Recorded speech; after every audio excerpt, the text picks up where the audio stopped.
И так, третье качество, третья группа Воина Света, то, что тоже ему абсолютно необходимо, хотя у многих людей этого даже сейчас нету, вот. Это уже не является такими чисто вот как бы общечеловеческими качествами, хотя должно быть, да. Но поэтому мы сейчас вот третье качество, третья группа — это мудрость и безстрашие. Вот этого сейчас очень мало. И поэтому те, кто этим владеет, они уже воистину воины света. Вот, если они при этом служат добру и любви.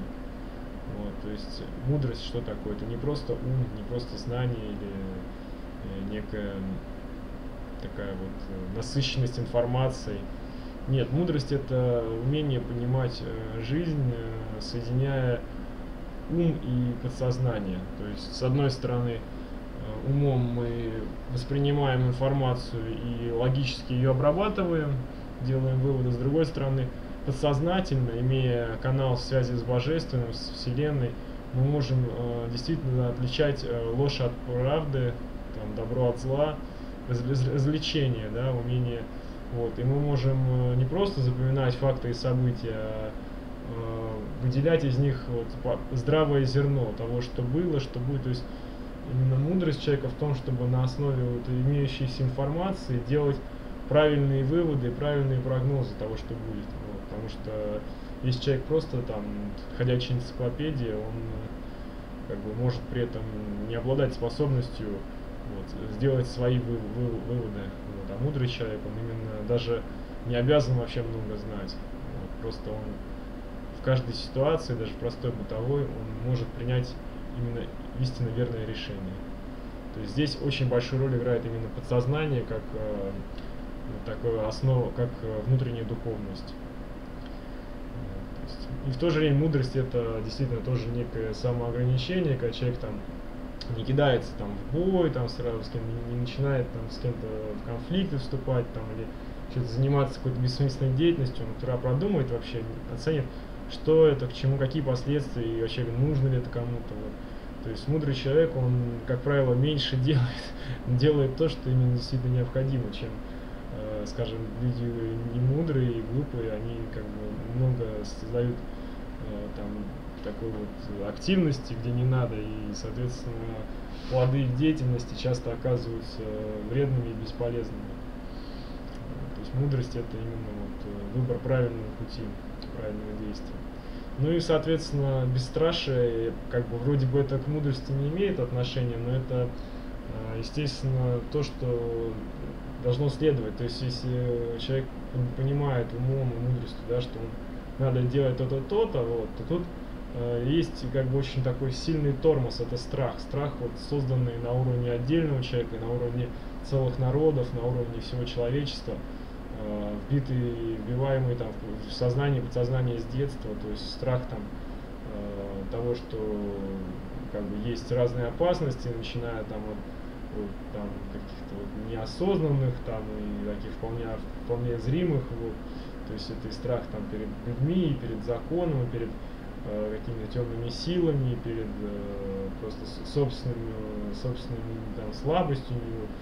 И все эти страхи — это по сути именно обман, потому что именно наша внутренняя живая душа, она всесильна, потому что мы являемся творцами, мы являемся богами внутри. Вот. У нас спит божественная сила, божественный дух. И в принципе человеку даны все возможности, вот, в соответствии с его разумением и душой делать, менять жизнь на земле, менять свою жизнь.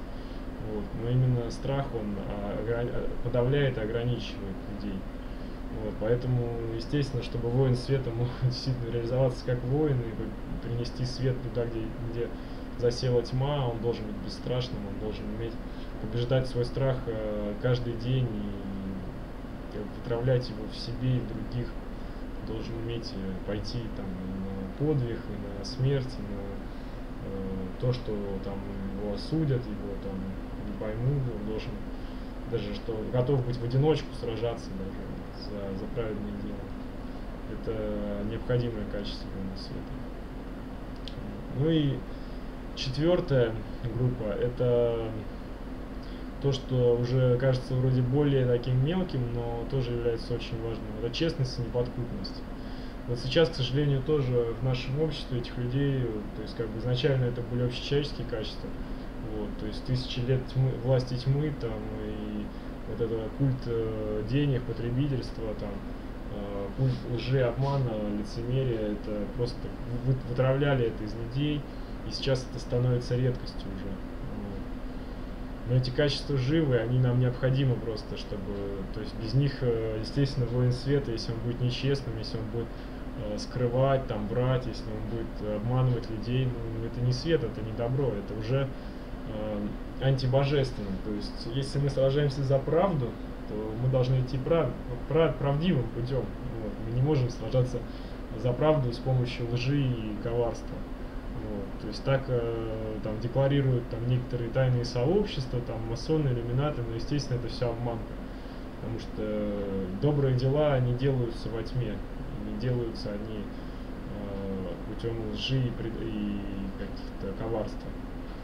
Потому что каждая ложь, каждый обман, это человек не только свою душу загрязняет, да, оскверняет этой ложью, он еще и сам информационный эфир засоряет, потому что правда это прямые пути к Богу, прямые пути к добру. Вот, даже малая правда. А любая ложь, да, малая или великая, она искажает. Почему, как говорится, кривда на славянском языке, ложь это кривда, то есть искривление истинного пространства, вот, искажение. Поэтому чем больше люди врут, тем больше они искажают мир, и он ухудшается. Чем больше мы говорим правду, истину, тем больше мы выпрямляем и улучшаем мир вокруг. Вот. И, соответственно, мы должны действовать в соответствии с тем, что мы говорим. Иначе кто нам поверит? И, как бы, все это будет как бы всегда видно и понятно. Вот. И, естественно, неподкупность. Человек должен, даже там, будучи нуждаясь там в чем-то, или хотя там иметь там какие-то там деньги или богатство, он должен просто понять, что это не есть главная ценность мира. Это сейчас там навязали культ денег, да, они специально это создали, это сатанизм, понимаете? Они создали культ денег как замену власти, замену свободы. То есть сейчас говорится, свободен тот, у кого есть деньги, да? У кого есть деньги, у того есть все, там, вот, то есть имей много денег, и у тебя будет много друзей и прочее, там, женщины, все удовольствие. Вот, это сатанинский обман, это очевидно, вот. Потому что все это идет к чему? К тому, что с помощью денег можно удовлетворять потребности своего тела и разума, но душа-то этого хочет. Нет, душа страдает, если человек, потому что она видит, что люди действуют не за то, что у них истинное сердце, а за то, что вот им навязывает вот эта система денег, которая сама становится доминантой и управлением людьми. Вот, естественно, это все было создано намеренно, и не с целью там, создать процветающие экономики, нет, это было создано с целью порабощения. То есть, если раньше людей порабощали цепями и силой, оружие, вот, а при этом еще их надо было там кормить и заставлять работать, то сейчас с помощью денег люди сами себя там содержат, обслуживают, сами себя кормят и сами ходят на работу, вот, даже туда, где они там не хотят. Вот. Это, в общем-то, такое, да, очень мощное средство управления. Вот. Человек должен понимать, то есть, вот, как бы, да, если ему нужны деньги, он должен понять, что как бы каждые там деньги, которые получены там нечестно, то есть вопреки там закону и там человеческому закону справедливости, вот, которые ему дали за какую-то ложь, за какое-то там действие или бездействие, вот, вопреки его там реальным там обязанностям и тому, что должно быть, это просто не монетка в копилку его там богатства, а копилка вот, из его души вот, в темницу зла и сатаны. То есть просто человек отдает свою душу, свою свободу за эти бумажки и монетки. То есть именно истинный воин света, он неподкупен, он безстрашен, он честен, мудр, свободен, ответственен. Вот, и с помощью доброты и любви он побеждает тьму, побеждает ложь и несправедливость каждый день, в каждом месте. И даже когда воинов света очень мало, даже когда они в меньшинстве, в одиночестве даже, они все равно выигрывают свою битву, даже оставаясь побежденными, не водрузив свой флаг на материальном как бы, мире, да, они в духовном мире, они совершают свою победу, даже когда они просто выходят и говорят, мы вот против этого, мы не продаемся, мы боремся за свою любовь, мы защищаем доброту, помогаем жертвам, помогаем невинным, мы сострадаем поверженным, мы противостоим злым и эгоистичным людям, мы выступаем против обмана, эксплуатации, выступаем против жестокости, агрессии. Вот такие люди, которые так действуют и говорят, они просто убеждают каждый день, то есть убеждают в том, что их души приближаются к Богу. И Бог посылает им такие лучи, которые озаряют весь мир вокруг них. Именно воины света становятся столпами духовности в борьбе с мраком, становятся проводниками высших сил. Итак, дорогие мои воины света, дорогие люди, дорогое любимое человечество, я жду, что с каждым днем тех, кто познал и принял такие принципы, тех, кто стал на сторону света, на сторону добра и борется против несправедливости, против сатанизма и лжи, будет становиться больше и больше. И вместе мы обязательно победим. Тьма будет повержена. С нами правда, с нами Бог, с нами светлые силы. До свидания. До встречи.